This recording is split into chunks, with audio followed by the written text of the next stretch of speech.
oh boy, yellow, yellow, yellow, yellow. Bandai has like abandoned traditional yellow at this point. Riposte is now way behind in terms of how we actually get to play the game with Z extras and Z unisons that are just able to be tapped for free. Cards that just don't do enough. Yellow Sin is still a really strong card, but really it seems the only yellow decks that are viable are ones like Oceanus, which don't really play any yellow cards besides Nimbus. So I'm really excited to see what the anniversary box here is going to bring to us.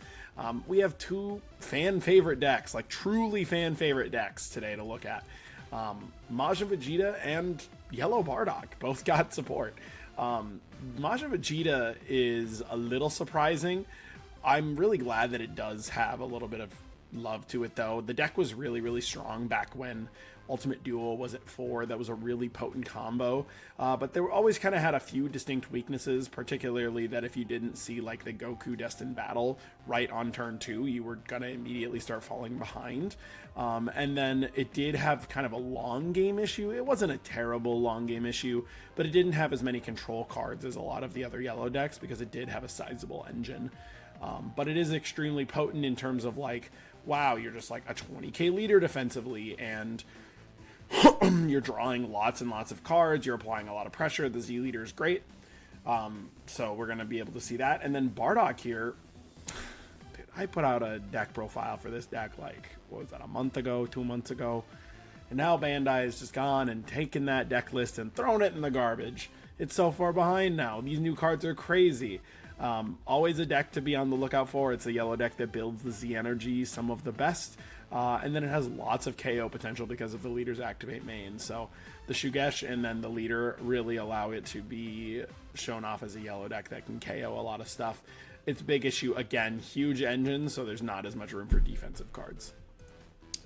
But for Majin Vegeta, these cards are really crazy. I actually want to start with the Goku because I think this is probably the best one. So just from a consistency standpoint, it's Deflect, and then 15k, it's a 4-cost activate main for a yellow if your leader's backside is the Vegeta Fighting Instincts, or your leader is the Z leader. You get 2 or more energy, draw a card, and play this card from your hand. Okay, cool. So like it's an immediate 15k replace itself, and then activate main if your leader, if you have a yellow Vegeta card in play or in your Z energy. So if you have the Majin Vegeta, which you're probably going to have, the old servant card, you just add him to your Z energy, and then you play a Destined Battle from your deck or drop. So you're not going to run out of Destined Battles anymore because you can just replay it constantly from your deck or drop area. And then the fact that it's just like, play it again, you get this 15k attack, draw a card, and then you get to go into the Goku that you want to rest with your leader. That's unbelievable. This is super strong. It goes to your Z energy, so you can make a Z extra or a Z unison just to get the game going. This card is unbelievably strong. I am very impressed with this. It's a super big consistency boost too. It's just as searchable as the other Goku, so now you have 8 total cards that'll get you there in terms of having the Goku in play, because that's how you're going to get things started. And then this Prince of Vegeta, or Prince of Destruction Vegeta, full control of the Majin power. There he is, destroying and killing people in the stands. This card is super crazy. So Servant, it's an 8 cost. It's kind of like a weird high one for this deck, but honestly, because it's an 8, guess what? Not killable by Charismatic Villain. 8 is a really cool successor number now. Really good card. Servant, 25k, so it's actually a 35k attacker. If your life is at 1 and this card in rest mode would be KO'd once per turn, you can switch to active mode. So basically, if your leader goes for the big blow up, you get to switch this card to active mode. Or if you are at 1 life and your opponent is going to spend some sort of KO removal, you can just at least prevent this from dying 1 time. Activate main for a yellow. If your leader is this guy and your opponent has 3 more energy, you KO one of your opponent's rest mode battle cards and then play this card from your hand. So any number KO, which is great because Majin Vegeta 4-drop only kills 5 or lesses. This kills tall stuff. And then it's still just a 1 energy 35k kill something. Then it has an activate battle for a yellow if it's in a battle to draw 1 card and gain triple strike for the battle.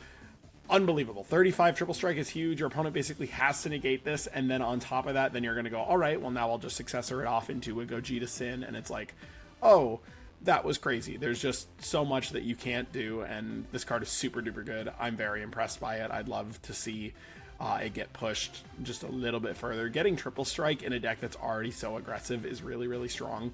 And then, like, at worst, this card is 35k for 1 KO something. That's super strong. And then finally, the Trunks Inherited Will. This card is the most complicated of the Z cards here, and so I really want to kind of look at it. Basically, when a card is switched to rest mode by your leader skill, you get to choose one of the two followings.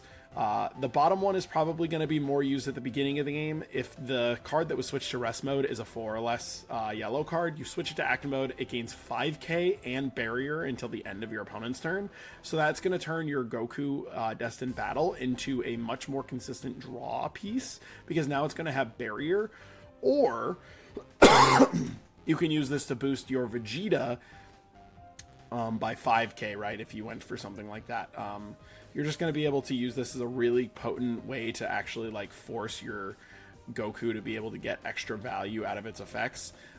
Gaining barrier is just unbelievable for a card that draws during each turn cycle, and I'm really, really impressed by this thing. The other effect, though, is honestly really cool as well. You can play the Goku or the Majin Buu from under your leader, the Z-stacked ones, and then stack one from your Z deck underneath it. So I think this is where now, all right, well, hey, now I'm going to run 2 Gokus and a Buu, because those are just really strong cards. Goku KOs something, restands my Majin Vegeta. Buu is like a 19k dual attack that can't be removed for a turn cycle. He's really, really good. And so I think this Trunks is a really interesting way to, like, recycle the Z-Stack cards, and I really like this design space that Bandai is going for, where anytime that there was Z-Stack stuff, you basically always got one use out of it because it was just Z-Stack the one time, right? But these cards are going to refill it, both the green card from the Go Bros deck and then this now too. It's really, really cool. I'm really, really impressed by, like, how this deck actually functions.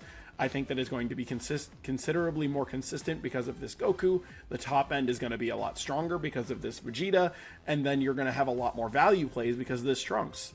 This is exactly what the deck was wanting. Now at this point, yellow just needs a slightly stronger defensive package, and it'll be off to the races. Really impressive. And then one of my personal favorite decks, the Bardock one. There are some really cool stuff here. So I want to start with the Tora because I think this card is really, really cool.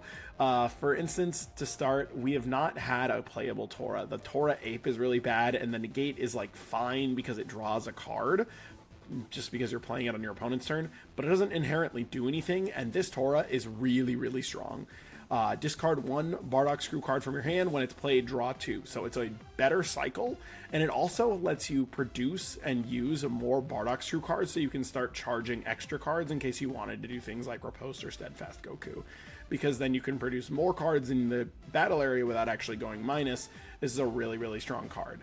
It also allows that if you don't see a Fascia right away, you can make sure that your leader is getting to build that Z energy, because Fascia is typically how you're going to put a card into the drop area for your leader's free combo. Free cycle is great, and then activate main for a yellow. If your leader is a Bardock Screw card, your opponent has 3 or more energy, and you place this card in the drop, you get to play the boss monster Bardock Inherited Might. It gains barrier until the end of a turn cycle, and then you add it to the Z energy at the end of your opponent's turn.